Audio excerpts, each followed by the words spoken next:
नमस्कार, मी पूजाच कंटेंट्स या यूट्यूब चॅनलवर तुमचे अगदी मनापासून स्वागत आहे। आजच्या व्हिडिओमध्ये आपण श्री गुरुचरित्र पारायणाचे नियम काय आहेत याविषयीची माहिती जाणून घेणार आहोत। व्हिडिओ जर माहितीपूर्ण वाटला तर व्हिडिओला लाईक, शेअर आणि सबस्क्राईब करायला विसरू नका।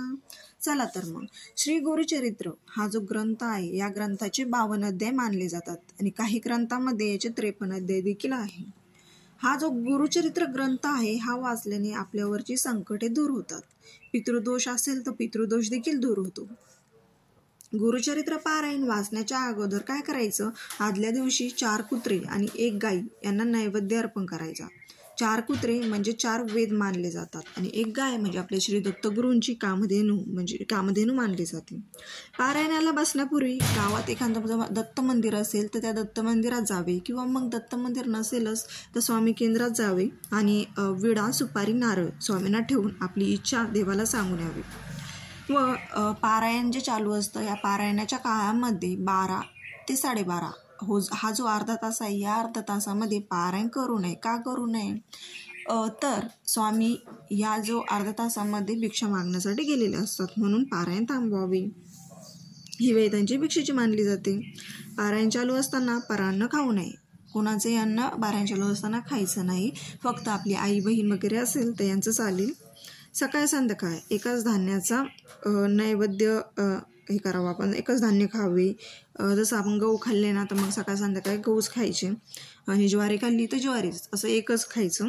तिखट पदार्थ, कांदा, लसूण पारायण चालू असताना खाऊ नये, वर्ज्य करावे।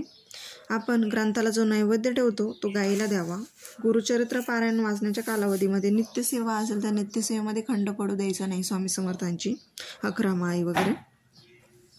आणि हे जे पारायण चालू असेल या पारायणाच्या कालावधीमध्ये पलंगावर झोपू नये। गुरुचरित्र पारायण कालावधी पुरुषाने दाढी वाढवू नये आणि जी चप्पल घालतो ना आपण ती नायलॉन आणि रबर ह्या दोन्हीतून एक घालावे आणि ब्रह्मचर्य पाळावे। स्त्रियांना जर मासिक पाळी आली असेल तर पारायण काय करायचं, दुसऱ्याकडून करून घ्यायचं, परंतु अर्धवट सोडायचं नाही। आणि या दरम्यान जर सुतक असेल तर मग ते पारायण दुसऱ्याकडून करून घ्यायचं। आणि जर घरातच सुतक पडलं असेल तरी ते पारायण तसे करावे।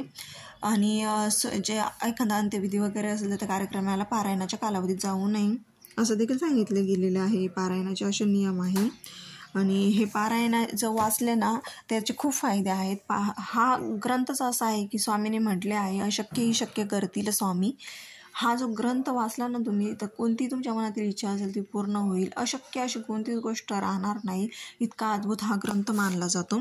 आणि तुम्ही देखील वाचून बघा आणि तुम्हाला जर याचा काही परिणाम जाणवला तर कमेंटमध्ये श्री स्वामी समर्थ लिहायला विसरू नका।